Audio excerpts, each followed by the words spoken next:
الحمد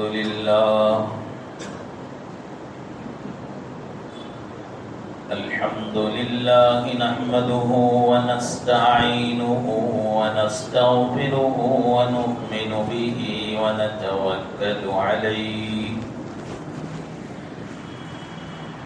ونعوذ بالله من شرور أنفسنا ومن سيئات أعمالنا من يهده الله فلا مضل له ومن يضلله فلا هادي له ونشهد أن لا إله إلا الله وحده لا شريك له ونشهد أن سيدنا وسندنا وحبيبنا ونبينا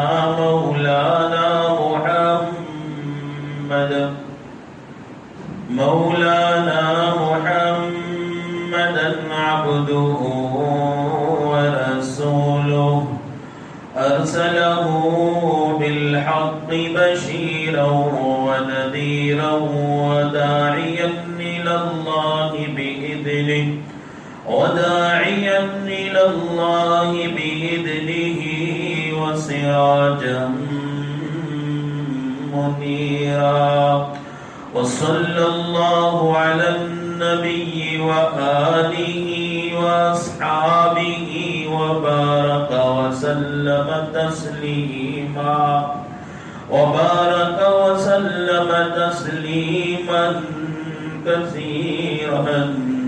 كثيرا أما بعد فقد قال الله تبارك وتعالى في القرآن المجيد والفرقان الحميد أعوذ بالله من الشيطان الرجيم بسم الله الرحمن الرحيم إن هذا القرآن يهدي للتي هي أقوم ويبشر المؤمنين الذين يعملون الصالحات أن لهم أجرا كبيرا وأن الذين لا يؤمنون بالآخرة أعتدنا لهم عذابا أليما آمنت بالله صدق الله مولانا العظيم وصدق رسوله النبي الكريم ونحن على ذلك من الشاهدين والشاكرين والحمد لله رب العالمين.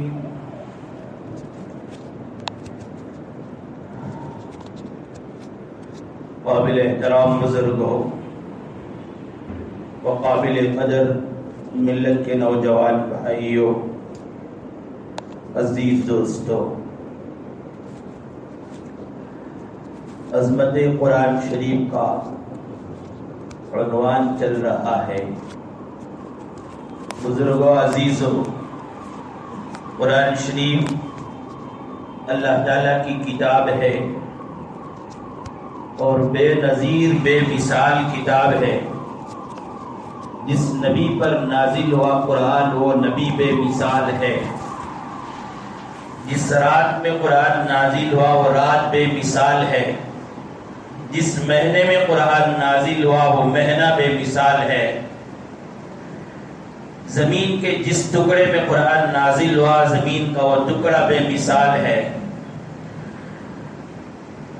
ورق میں جن کاغذ میں قرآن شریف لکھا ہوا ہے وہ ورق، وہ کاغذ بے مثال ہے۔ وہ سینہ بے مثال ہے جس میں قرآن کی حفاظت ہو رہی ہے۔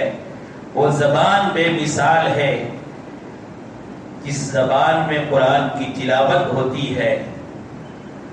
اور جو آدمی اپنی زندگی میں قرآن سے دوستی کر لیتا ہے، قرآن کی دوستی بے مثال ہے۔ کیونکہ دنیا میں ہم کسی سے دوستی کرتے ہیں تو اس کا فائدہ بہت ممکن ہے دنیا میں کچھ ہمیں ظاہر ہو، مال کی شکل میں یا منفعت کی شکل میں یا ضرورت کے وقت میں کام آنے کی شکل میں دنیا میں اس کی دوستی کا فائدہ ظاہر ہوتا ہے۔ لیکن جس بندہ اور بندی کا تعلق اور کی دوستی قرآن شریف سے ہو جاتی ہے، اس کی قرآن شریف کی دوستی ایسی ہے کہ اسے دنیا میں بھی اسے چمکدار بناتی ہے، عزت دار بناتی ہے، قبر میں بھی اسے کام آتی ہے، قبر کے بعد کی زندگی میں بھی اسے کام آتی ہے۔ حضرت شیخ زکریا علیہ الرحمہ اپنی کتاب میں ایک مفصل حدیث نقل کرتے ہیں۔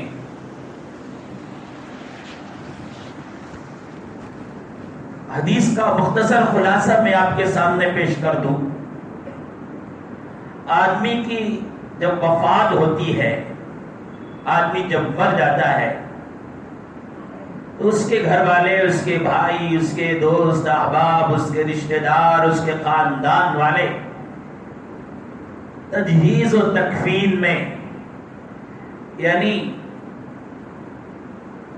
کفن دینے کے سلسلے میں، کفن خریدنے کے سلسلے میں،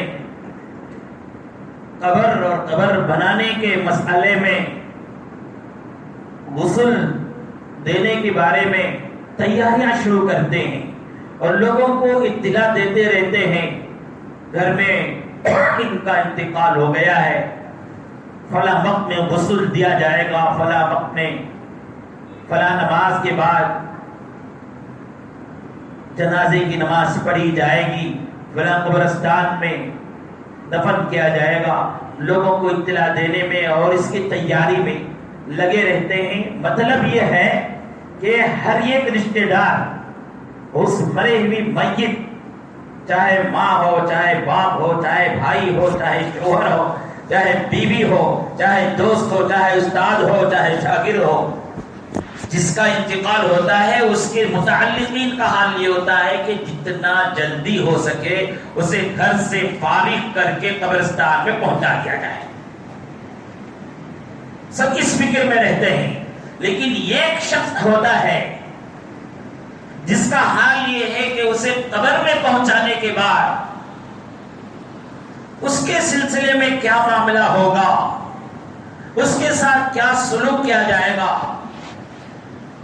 اسے جنت میں داخل کیا جائے گا یا اسے جہنم میں داخل کیا جائے گا، قبر میں اس کے ساتھ کیسا سلوک ہوگا، اس فکر میں ایک شخص میت کے سرانے کھڑا رہتا ہے۔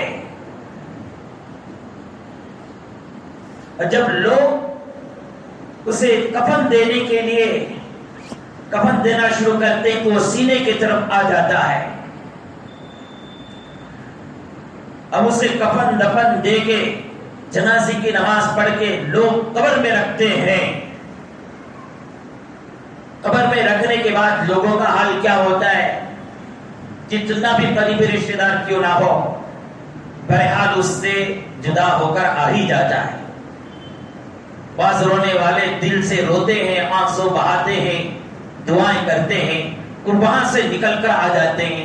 اس سے بڑھ کر کوئی ساتھ نہیں دیتا ہے، اس سے بڑھ کر کوئی ساتھ نہیں رہتا ہے۔ لیکن ایک شخص ہے جو اس کی قبر میں بھی اس کے ساتھ رہتا ہے۔ جب منکر نکیر آتے ہیں، منکر نکیر کون ہے جی؟ پہلے اس کو استعمال، اس کا تلفظ صحیح کر لیں۔ لوگ منکر نکیر کہتے ہیں، منکر نکیر نہیں ہے، منکر آپ کے زبر کے ساتھ ہے، منکر نکیر۔ حدیث کی کتابوں میں ان کی صورت و شکل سے لے کر ان کے عمل تک کو بیان کیا گیا ہے۔ قبر میں رکھنے کے بعد ہر ایک کے پاس منکر نکیر آتے ہیں۔ منکر اس لیے کہا جاتا ہے، منکر کے معنی ناپسندیدہ۔ منکر کے معنی کیا ہے؟ ناپسندیدہ۔ وہ مسجد کے پاس آتے ہیں تو ناپسندیدہ شکل میں آتے ہیں، ایسی ناپسندیدہ شکل کہ اس سے پہلے مسجد کبھی اس طرح کی ناپسندیدہ شکل دیکھی نہیں ہوگی۔ ان کا چہرہ سیاہ ہوگا، کالا ہوگا، اور آنکھیں نیلی ہوں گی، ارزقانی، دو نیلی آنکھیں والے دو فرشتے ان کے پاس آئیں گے۔ ان کا کام کیا ہے؟ سوال جواب کرتے ہیں، من ربو کا، من نبیوں کا، ما دینوں کا۔ یہ قبر کے آخرت کے سوال جواب میں سے یہ پہلا مرحلہ ہے، جہاں اسے کامیابی ملتی ہے تو اس کے بعد کے منزلوں میں اسے کامیابی ملتی ہے، جہاں اسے ناکامی ہوتی ہے، اللہ حفاظت فرمائے، اللہ حفاظت فرمائے، اس کے بعد کی منزلیں اس کے لیے دشوار ہی دشوار ہو جاتی ہیں۔ اللہ تعالیٰ قبر کی پہلی منزل ہمارے لیے راحت کی جگہ بنائے اور کامیابی کی جگہ بنائے۔ تو بہرحال منکر نکیر جب اس میت، اس مردے کے پاس آتے ہیں تو وہ شخص قبر میں ان کے ساتھ رہتا ہے۔ منکر نکیر اس سے کہتے ہیں ذرا علیحدہ ہو جاؤ، یکسوئی میں سوال کرنا ہے، یکسوئی میں سوال کرنا ہے، تنہائی میں سوال کرنا ہے۔ وہ کہتا ہے کیسے میں ان سے جدا ہو جاؤں، کیسا میں اسے تنہا چھوڑ جاؤں، ابھی میں اسے جنت میں داخل نہیں کراؤں، تمہارا کام ہے سوال و جواب کا، تم سوال و جواب کرو، میرے طرف سے کوئی تمہیں مداخلت نہیں ہوگی، تمہارا تم کام کرو۔ اس کے بعد مسجد سے پوچھتا ہے کیا تم مجھے جانتے ہو، کیا تم مجھے پہچانتے ہو؟ اور میت اس سے کہتا ہے کہ مجھے معلوم نہیں، میں نہیں جانتا۔ اس وقت کہتا ہے کہ میں تمہارا قرآن ہوں، جس کو تم تنہائی میں پڑھتے تھے، مجمع میں پڑھتے تھے، کبھی بلند آواز سے پڑھتے تھے، کبھی تم آہستہ آواز سے پڑھتے تھے، تم مجھے سینے سے لگائے رکھے تھے، تمہارا تعلق میرے سے پیدا کیے تھے، تمہاری دوستی میرے سے بنائی ہوئی تھی، کوئی دن ایسا نہیں گزرتا تھا جسے تم مجھے چھوتے نہ ہو، جسے تم مجھے پڑھتے نہ ہو، جسے تم مجھے دیکھتے نہ ہو، جس پر مجھے میری بتائی ہوئی باتوں پر عمل نہ کرتے ہو۔ دنیا میں تم نے مجھ سے سینے سے لگا رکھا، مجھے بار بار پڑھتے رہے، کبھی شوق سے بلند آواز سے پڑھتے تھے، کبھی آہستہ آواز سے پڑھتے تھے، تنہائی میں پڑھتے تھے، مجمع میں پڑھتے تھے۔ آج میری دوستی کا حق میں ادا کروں گا۔ میرے عزیز دوست، خوش نصیب ہیں وہ لوگ جن کو اللہ تعالیٰ دنیا میں قرآن شریف کی تلاوت کی توفیق دے دیتے ہیں۔ ماں کہاں تک ساتھ دیتی ہے، گھر تک ساتھ دیتی ہے، باپ کہاں تک ساتھ دیتا ہے، بھائی کہاں تک ساتھ دیتا ہے، دوست کہاں تک ساتھ دیتے ہیں، استاد کہاں تک ساتھ دیتے ہیں، شاگرد کہاں تک ساتھ دیتے ہیں، بیٹے اولاد کہاں تک ساتھ دیتے ہیں، بہت زیادہ بولے تو قبر تک ساتھ دیتے ہیں۔ قرآن کی تلاوت کرنے والوں پابندی سے، قرآن سے دوستی کرنے والوں سن لو، تمہارا قرآن تم کو قبر میں بھی ساتھ دے گا۔ اور اس کے بعد اس سے کہے گا میت سے گھبراؤ نہیں۔ منکر نکیر کے سوال کے بعد کوئی تکلیف تمہیں آنے والی نہیں ہے۔ جب منکر نکیر کا سوال ہو جائے گا تو اللہ تعالیٰ سے قرآن کہتا ہے یا اللہ یہ میرا دوست ہے، یہ میرا ساتھی ہے، اپنے بھائیوں کو، اپنی بہنوں کو، اپنے بیٹوں کو، اپنی بیوی کو، اپنے بچوں کو سب کچھ چھوڑ کر تنہا قبر میں آیا ہے، اس کا یہاں کوئی ساتھی نہیں ہے، کوئی رشتہ دار نہیں ہے، میں اس کا دوست ہوں، یا اللہ اس کے لیے نرم نرم بستر کا انتظام کرو۔ کبھی سفر میں گئے ہیں آپ لوگ، اجنبی مقام پر پہنچے ہیں، کوئی آپ کو جاننے والا نہیں، پہچاننے والا نہیں، وہاں اچانک ایک آدمی آ جائے اور آپ سے کہیں کیا حال چال ہے، میں آپ کے کھانے کا انتظام کر دوں گا، میں آپ کے سونے کا انتظام کر دوں گا، آپ کے لاڈجنگ کا انتظام کر دوں گا، آپ کے رہنے سہنے کا انتظام کر دوں گا، تو آپ کا دل کتنا خوش ہو جاتا ہے، آپ اس کے کتنے احسان ماننے والے ہو جاتے ہیں۔ میرے عزیز و بزرگوں، اس زندگی میں جب تک آنکھیں کھلے رہیں، قرآن شریف کی تلاوت کرتے رہیے، قرآن کے احکام پر عمل کرتے رہیے، دن میں کچھ نہ کچھ حصہ، کچھ نہ کچھ وقت قرآن کی تلاوت میں، قرآن کی خدمت میں لگائیے۔ قبر میں آپ کو کام آئے گا، مجھے کام آئے گا۔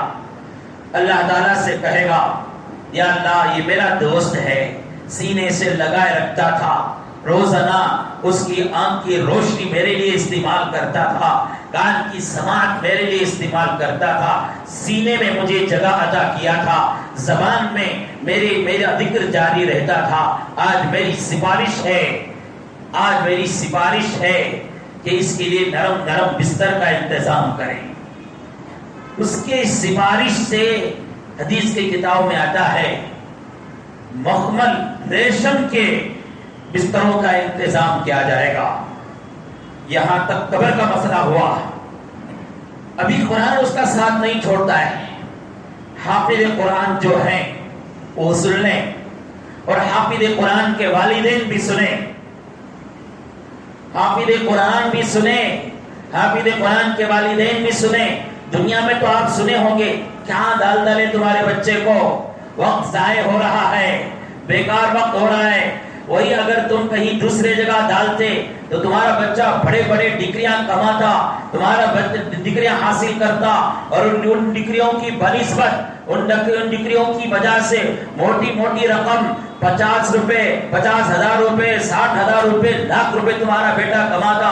کہاں ڈال دیے جی؟ یتیم بچے پڑھنے کی جگہ، غریب بچے پڑھنے کی جگہ، جہاں بچے دنیاوی تعلیم سے محروم رہتے، کہاں ڈال کر تمہارے بچے کو بیکار کر دیا۔ یہ تو آپ نے بہت سنا ہوگا، حافظ قرآن بھی سنا ہوگا، حافظ قرآن کے والدین بھی سنے ہوں گے۔ میں ایک بات آپ کو بتا دوں، آپ نے سنا ہوگا دنیا میں رزق کی تنگی کی وجہ سے، خرچ کی پریشانی کی وجہ سے، خرچ کی بوجھ میں دبنے کی وجہ سے، معاشی پریشانی کی وجہ سے، آپ نے اخبارات میں سنا ہوگا، اخبارات میں پڑھا ہوگا، دیکھا ہوگا، فلاں ڈاکٹر نے پھانسی کا پھندا ڈال کر اپنی زندگی ختم کر لیا۔ سنے؟ انجینئروں کے بارے میں سنے، لائروں کے بارے میں سنے، تاجروں کے بارے میں سنے کہ نہیں سنے؟ بڑے بڑے بزنس مینوں کے بارے میں سنے، معاشی حالت سے تنگ ہو کر پھانسی کا پھندا ڈال کر اپنی زندگی ختم کر لیا، خودکشی کر لیا۔ سنے ہیں نا آپ؟ ذرا دل پر ہاتھ رکھ کر کہو، پیدا ہونے کے بعد سے آج تک کسی حافظ قرآن کے بارے میں آپ نے سنا؟ کسی مولوی کے بارے میں آپ نے سنا؟ کسی عالم کے بارے میں سنا؟ کسی امام کے بارے میں تم نے سنا؟ کسی خطیب کے بارے میں سنا؟ معاشی تنگی کی وجہ سے، مالی دشواریوں کی وجہ سے، نعوذ باللہ ثم نعوذ باللہ، فلاں حافظ قرآن نے پھانسی کا پھندا ڈال کر یا گولی چلوا کر خودکشی کر کے اپنی زندگی کو ختم کر لیا۔ سنا ہے کیا بھائی؟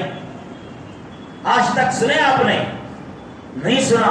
اللہ رب العالمین ان کی مدد کرتے، گرچہ تمہاری طرح شان و شوکت کی طرح وہ دنیا میں جیتے نہیں، تمہاری طرح چمکدار گاڑیوں میں پھرتے نہیں، تمہاری طرح اونچے اونچے محلات میں وہ رہنا ان کو نصیب نہیں ہوتا۔ دنیا میں بہت کم لوگوں کو نصیب ہوتا ہوگا، اور جو لوگ ان حافظ قرآن کے لیے اس کا انتظام کرتے ہیں وہ خوش نصیب ہیں، کیونکہ وہ اپنی آخرت میں محلات بنا رہے ہیں۔ اور جو ان کو معمولی نظر سے دیکھتا ہے، جو ان کو حقیقی نظر سے دیکھتا ہے، جو ان کو حسد کی نظر سے دیکھتا ہے، وہ اپنی آخرت برباد کر رہا ہے۔ کیوں جی؟ کیوں اتنا بڑا مقام ان کو حقارت کی نظر سے دیکھنے والے کی آخرت برباد، ان کو محبت کی نظر سے دیکھنے والے کی آخرت میں محلات تیار؟ کیوں؟ اس لیے کہ وہ تمہارے ایمان کی حفاظت میں لگے ہوئے ہیں، تمہارے قرآن کی حفاظت میں لگے ہوئے ہیں، تمہارے دین کی حفاظت میں لگے ہوئے ہیں۔ اللہ رب العالمین کی کتاب کی حفاظت میں لگے ہوئے ہیں. دنیا میں حال یہ ہے کوئی آدمی ہماری فیکٹری میں کام کرتا ہے, ہماری دکان میں کام کرتا ہے, یا چھوڑیے یہ گھڑی ہے, گھڑی کے پرزے ہیں, گھڑی کا مالک کیا کرتا ہے؟ گھڑی کی بھی حفاظت کرتا ہے. اور گھڑی کے پرزے, کانٹے, مشین, چھوٹی چھوٹی جو چیزیں, باریک سی باریک چیز بھی اگر نیچے گر جاتی ہے تو اسے اٹھا کر اس کی حفاظت کر لیتا ہے. اللہ رب العالمین کی کتاب ہے, اس کے چھوٹے چھوٹے پرزے, مسلمان کے بچے, مسلمان کے عورتوں کے بچے, مسلمان مردوں کے بچے جو اس قرآن کی حفاظت کرتے ہیں, تو اللہ تعالیٰ جیسے قرآن کی عظمت بڑھا دی ہے ویسے ہی وہ حفاظت کرنے والے بچوں کی بھی عظمت, ان کے والدین کی بھی عظمت بڑھا دی ہے. تو بہرحال یہ خبر میں یہاں تک تو ساتھ دے گا. خبر کے بعد حافظ یہ یہاں تک جو ہے صرف تلاوت کرنے والوں کی بات ہے. اب تک جو بات چلی تھی, جو ان کو ریشمی بستر میں سلانے کا اللہ تعالیٰ سے انتظام کرے گا اور مرنے والے میت سے کو تسلی دے گا, گھبرا نہیں, جب تک تجھے جنت میں داخل نہیں کروں گا میں اس وقت تک تجھ سے جدا نہیں ہوگا. یہ کس کے لیے ہے؟ یہ اس آدمی کے لیے ہے جو حافظ قرآن بھی ہے, جو آدمی اس کے لیے بھی ہے جو حافظ قرآن تو نہیں ہے لیکن قرآن کی ساتھ محبت تھی, قرآن سے دوستی تھی, قرآن کی تلاوت کرتا رہا, قرآن کے احکام پر چلتا تھا. یہ ان کے لیے بھی ہے. آگے جو ہے حافظ قرآن کا مسئلہ ہے. کل قیامت کے دن سور بھوگا جائے گا, مردے اپنی قبروں سے اٹھیں گے. حافظ قرآن سن لو, حافظ قرآن کے والدین سن لو, اپنا مقام کتنا بڑا ہے اللہ کے پاس. سور بھوگا جائے گا, لوگ اٹھیں گے, لوگوں کو اپنی سطر کا تک خیال نہیں رہے گا, اپنا سطر کھلا ہوا رہے گا. حضرت عائشہ پوچھتی ہے یا رسول اللہ, لوگ ننگے رہیں گے تو ایک دوسرے کی شرم کے مقام کو دیکھیں گے, کیا حال ہوگا؟ اللہ کے نبی نے فرمایا عائشہ اس وقت اتنا پریشانی کا حال ہوگا, لوگ دوسرے کے شرم کی جگہ کی دور کی بات اپنی شرم کی جگہ کو دیکھنے کی مجھے فرصت نہیں ہوگی. یہ ہولناکی کا عالم ہوگا. پریشان رہیں گے ہر تاجر, ہر ملازم, ہر مالدار, ہر فقیر, ہر امیر, ہر غریب, ہر مرد عورت پریشان ہوں گے.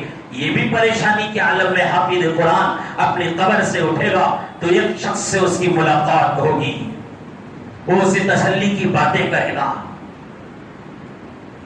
وہ آدمی اس سے پوچھے گا تم کون ہو؟ کہے گا کیا تم مجھے نہیں پہچانتے؟ کہے گا نہیں پہچانتا. پھر قرآن اس سے پوچھے گا کہ تم مجھے نہیں پہچانتے؟ کہے گا نہیں پہچانتا.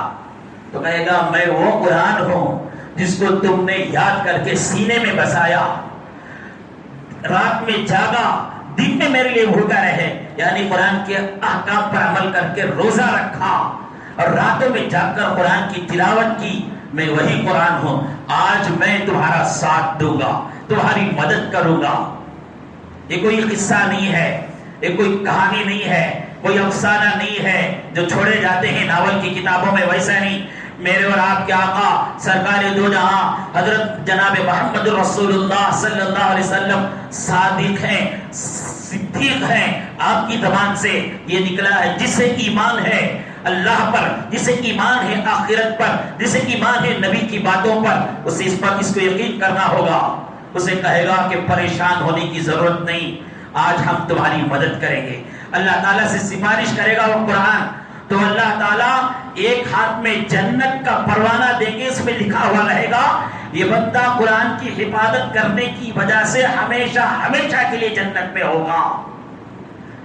اور دوسرے ہاتھ میں بادشاہت ہوگی اور تاج, یہ وقار اور عظمت کا تاج اس کے سر پر پہنایا جائے گا. اور اس کے بعد اس کے والدین کو بلایا جائے گا. سن لو, جو جن کے بچے مدارس میں پڑھ رہے ہیں, جن کے بچے قرآن شریف حفظ کر رہے ہیں, وہ سنے مقام کو کہ بلایا جائے گا ان کے والدین کو, ان کو ایک جوڑا, قیمتی جوڑا پہنایا جائے گا. حدیث کی کتاب میں آتا ہے سارے دنیا کے مالدار مل کر بھی اس قیمت کا, اس جوڑے کی قیمت کا بدلہ نہیں دے سکیں گے. اور حافظ قرآن کے والدین پوچھیں گے یا اللہ یہ مقام, یہ عظمت یہ مقام، یہ عظمت کس وجہ سے ہے؟ تو اللہ رب العالمین فرمائیں گے قرآن میری کتاب ہے، میری کتاب کی حفاظت کے لیے تم نے اپنے لگتے جگر کو قربان کر دیا تھا، لگتے جگر کو قربان کر دیا تھا، اور تمہیں میرے اوپر توکل کر کے، میرے اوپر بھروسہ کر کے، میرے اوپر یقین کر کے دنیا کے مسئلے کے سلسلے میں توجہ کرے بغیر آخرت کے بارے میں سوچ کر حافظ قرآن بنایا، آج تم کو اس کے بدلے یہ عزت، یہ عظمت دی جا رہی ہے۔ اس کے بعد حافظ قرآن سے کہا جائے گا اقرأ وارتقی ورتل کما کنت ترتل فی الدنیا فإن منزلک، پڑھتے پڑھ اس طرح پڑھ جیسے کہ دنیا میں ٹہر ٹہر کر پڑھتا تھا، اور تیری آخری منزل وہی ہے جہاں تو پڑھتے پڑھتے ٹہرے گا، جنت کے درجوں کو چڑھتا جا۔ یہ حافظ قرآن کی عظمت ہے اور قرآن شریف کی تلاوت کرنے والوں کی عظمت ہے۔ پہلی بات تو آپ کو معلوم ہوا قرآن کی تلاوت کرنے والے، قرآن پر عمل کرنے والوں کا حال یہ ہے کہ قرآن سے اس کی دوستی ہو جاتی ہے، قرآن جس کے ساتھ دوستی کرتا ہے اس کی دوستی کا اثر دنیا میں ظاہر ہوتا ہے، اس کے چہرے میں رونق، اس کی زندگی میں برکت، اور قبر تک کو ساتھ دیتا ہے، قبر میں بھی ساتھ دیتا ہے۔ آج ہم کو قرآن شریف کو تلاوت کرنے کے لیے وقت نہیں ہے، ایسے عظیم کتاب کی تلاوت کرنے کے لیے ہم کو وقت نہیں ہے۔ کتنا افسوس ہے ہم لوگ، ہماری گھر کی عورتیں، ہمارے بچے آدھا گھنٹہ فون میں بیکار اپنی سہیلیوں سے، اپنے رشتہ داروں سے، اپنے دوستوں سے بات کرنے میں گھنٹے گزار دیتے ہیں۔ کوئی غلط بات کہہ رہا ہوں کیا جی؟ غلط بات کہہ رہا ہوں کیا؟ جسے ٹائم نہیں ہے قرآن شریف کی تلاوت کے لیے، جسے دل نہیں لگتا ہے قرآن کی تلاوت کے لیے، ان کا حال کیا ہے؟ ایک گھنٹہ بات کرنے میں لگا دیتے ہیں، ہاتھ ایسا پکڑ کر بات کرتا ہی رہتا ہے، بات کرتی ہی رہتی ہے۔ کچھ کام ہو گیا تو کاندھے میں پکڑ کر ہاتھ میں کام کرتے کرتے بات بھی کرتا ہے، گھنٹے لگا دیتا ہے، ہیڈ فون لگا کے بات کرتا ہے، ہیڈ فون خریدتا کہیں کو، میں گھنٹے بات کرتا ہوں، کم معلوم نہیں کس کا فون آ جائے گا، کتنی دیر تک ہاتھ میں بات کروں، کان میں لگا لو، بات کرتے رہتا ہے۔ آپ کی دوستی میں اللہ تعالیٰ برکت عطا فرمائے، رشتہ داری برکت عطا فرمائے، اس سے جلن بھی نہیں، حسد بھی نہیں ہے۔ لیکن آپ کو ایک گھنٹہ، ڈیڑھ گھنٹہ فون میں بات کرنے کے لیے ٹائم، 2 گھنٹے، 2.5 گھنٹے واٹس ایپ میں، یوٹیوب میں بیٹھ کر گزارنے کے لیے ٹائم، اور وہ چیزیں جو تباہ کرنے والی ہے تم کو اور مجھے، برباد کرنے والی ہے، اس میں صحت بھی بگڑتی، پیسہ بھی بیکار، وقت بھی ضائع، اس کے لیے وقت تو ہمارے پاس ہے، لیکن قرآن کی تلاوت کے لیے وقت نہیں ہے، قرآن کی تلاوت کے لیے ہمیں ٹائم نہیں ہے، قرآن کی تلاوت کے لیے دل نہیں لگتا ہے۔ ایسا کیوں ہوتا ہے؟ وہ بھی اللہ کے نبی علیہ الصلوۃ والسلام نے فرما دیا، ان الذی لیس فی جوفی شیء من القرآن کبیت الخرب،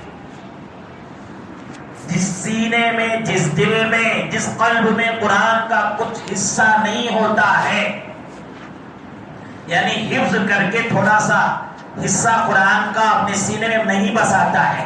سورہ ملک کو یاد کرو، حدیث کے کتاب میں آتا ہے عذاب قبر اسے ہٹا دیا جائے گا جس سے سورہ ملک یاد ہے، 29 پارے میں ہے، 3 صفحے پر موجود ہے، 3 رکوع میں موجود ہے، عذاب قبر سے وہ محفوظ ہو جائے گا۔ سورہ واقعہ کی تلاوت کرو، مغرب اور عشاء کے درمیان، فقر و فاقہ سے اللہ تعالیٰ حفاظت کر دیں گے۔ سورہ یاسین کی صبح میں تلاوت کر لو، شام تک اللہ تعالیٰ کی حفاظت میں آ جائیں گے۔ رات کو تلاوت کر لو، صبح تک اللہ تعالیٰ کی نگرانی میں آ جائیں گے۔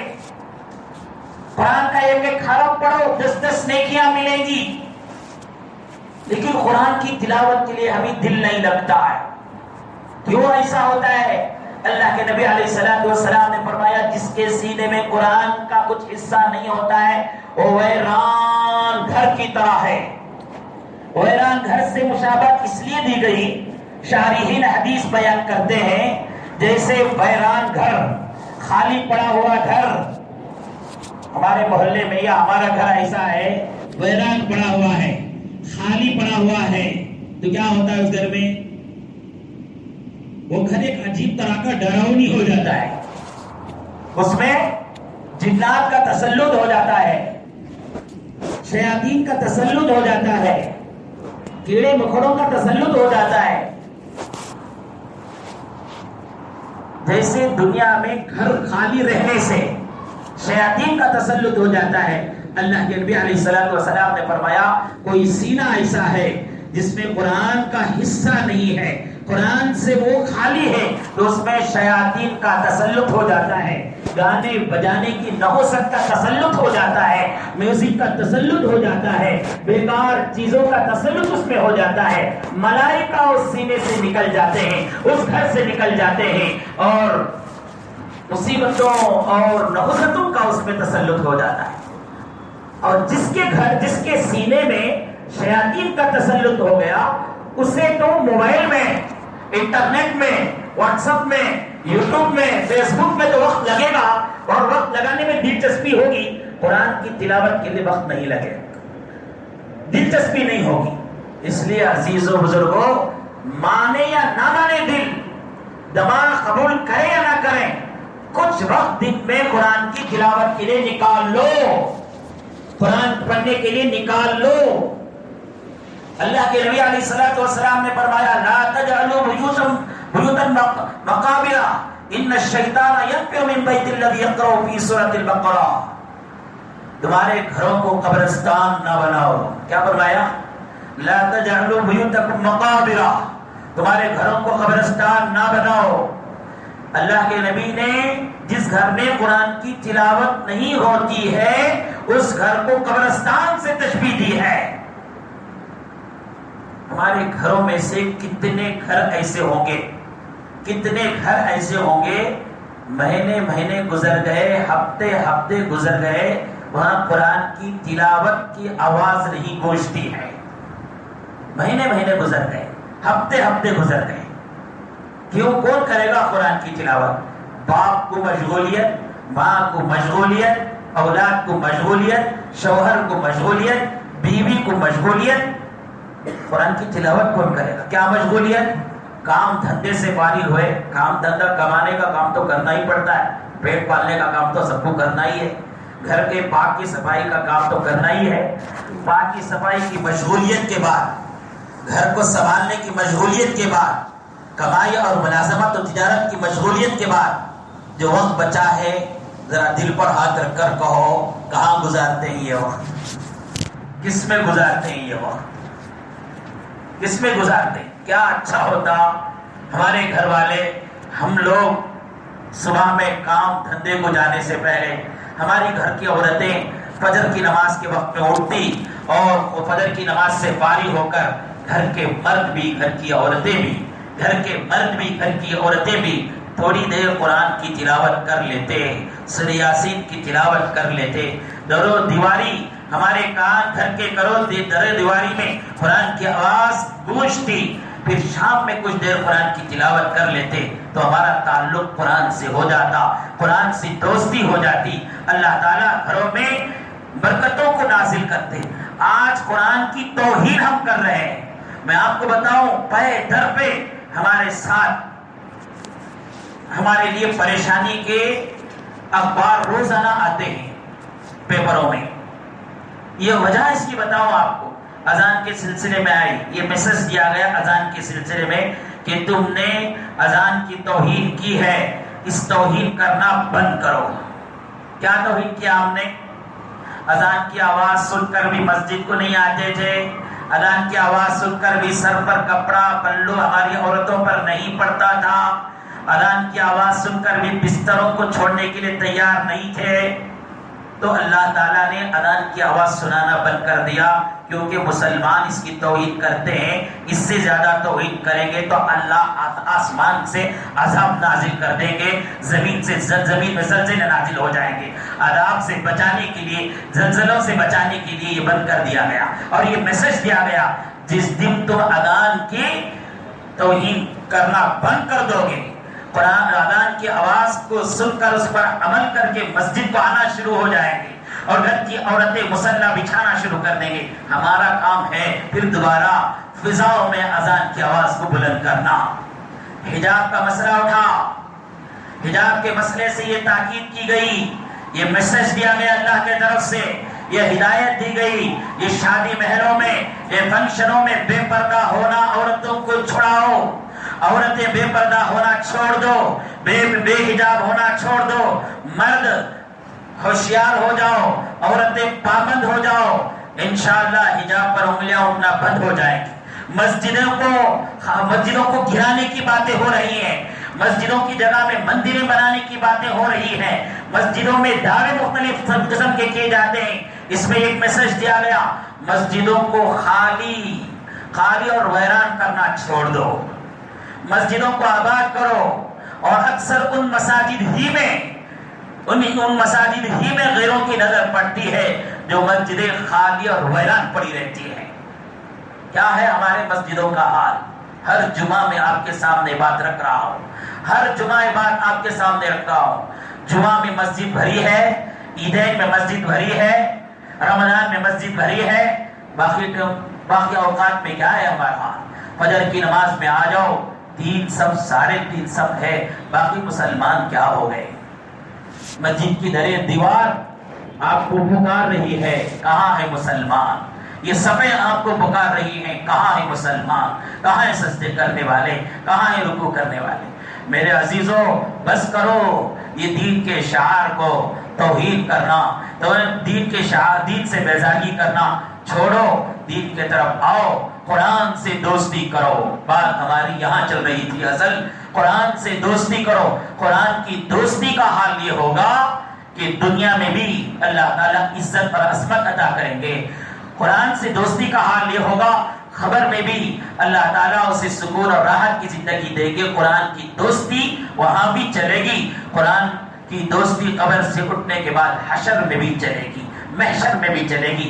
اس لیے قرآن کی تلاوت کے لیے کچھ وقت نکالو، دن میں نکالیں گے انشاءاللہ۔ جنہیں قرآن پڑھنے آتا ہے، میں گزشتہ جمعہ بھی کہا، قرآن جسے پڑھنے آتا ہے ایک دن میں پاؤ پارا ہی صحیح پڑھو، ایک دن میں پاؤ پارا ہی صحیح پڑھو۔ ایک پارا پڑھنے کا موقع ملتا ہے تو 30 دن میں قرآن ہو جائے گا، بڑی خوش نصیبی کی بات ہے۔ نہیں ہوتا ہے تو پاؤ پارا پڑھو۔ جسے قرآن پڑھنے نہیں آتا ہے، دونوں مساجد میں، ہمارے محلے کے دونوں مساجد میں، بالغان کے لیے، بچوں کے لیے بھی، عورتوں کے لیے بھی، بڑی عورتوں کے لیے بھی، چھوٹے عورتوں کو بھی قرآن سکھانے کا نظام مرتب کیا گیا ہے۔ اور تب تک قرآن پڑھنے جب تک سیکھتے تب تک قل هو اللہ کا سورہ ہی کیوں نہ ہو، سورہ فاتحہ ہی کیوں نہ ہو، ایک دن میں آدھا گھنٹہ بیٹھ کر سورہ فاتحہ کا ورد کرو، سورہ اخلاص کا ورد کرو، ایک دن میں آدھا گھنٹہ ہی نبی پر درود پڑھنے کا نظام بناؤ، ایک دن میں 10 منٹ ہی استغفار، استغفر اللہ پڑھنے کا نظام بناؤ۔ چلتے پھرتے اٹھتے بیٹھتے گاڑیاں چلاتے سبحان اللہ الحمدللہ اللہ اکبر کا ذکر جاری رہو۔ اسی ذکر جاری رہتے ہوئے اگر موت کا فرشتہ آ کر روح قبض کر لیا تو کتنی سعادت مندی کی بات ہے۔ مرتے ہوئے لوگ گانے سنتے ہوئے مرے ہوں گے، لوگ کماتے کماتے مرے ہوں گے، لوگ ملازمت کرتے کرتے مرے ہوں گے، لوگ ہسپتالوں کے بیڈوں میں مرے ہوں گے، لیکن اگر ذکر جاری رہا تو یہ کماتے کماتے ذکر جاری رہا، ہسپتال کے بیڈ میں پڑے ہوئے ذکر جاری رہا، صحت کے عالم میں زبان میں ذکر جاری رہا، بیماری کے حالت میں سے ذکر جاری رہا، تو موت کا فرشتہ روح قبض کرے گا تو وہ دیکھے گا اللہ کتنا خوش نصیب بندہ ہے، آخری وقت میں زبان میں کلمہ ہے، آخری وقت میں زبان میں سبحان اللہ ہے، آخری وقت میں الحمدللہ ہے، آخری وقت میں الحمد اللہ اکبر ہے، آخری وقت میں استغفار ہے، آخری وقت میں درود شریف ہے۔ مرنا ہے کہ نہیں مرنا ہے؟ ہم کو سب کو مرنا ہے نا؟ ٹائم متعین ہے کیا؟ کسی نے بتا دیا گیا فلاں وقت میں مرتے بول کے، فلاں وقت میں ہم ذکر کر لیں گے بول، اب مرتے معلوم نہیں بھائی، تو زبان میں جاری رکھو نا، خالی وقت میں زبان میں ذکر جاری رکھو، اور دن میں کچھ وقت قرآن کی تلاوت کے لیے نکال لو۔ قرآن کے احکام پر ایک ایک حکم پر عمل کرنا شروع کرو. اللہ تعالیٰ دنیا میں بھی عزت عطا کریں گے, آخرت میں بھی عظمت عطا کریں گے. اللہ تعالیٰ مجھے اور آپ کو قرآن کے احکام پر, نبی کی باتوں پر عمل کی توفیق نصیب فرمائے. سبحان اللہ بحمدہ, سبحانک اللہم بحمدک, اشہد ان لا الہ الا انت, استغفرک و اتوب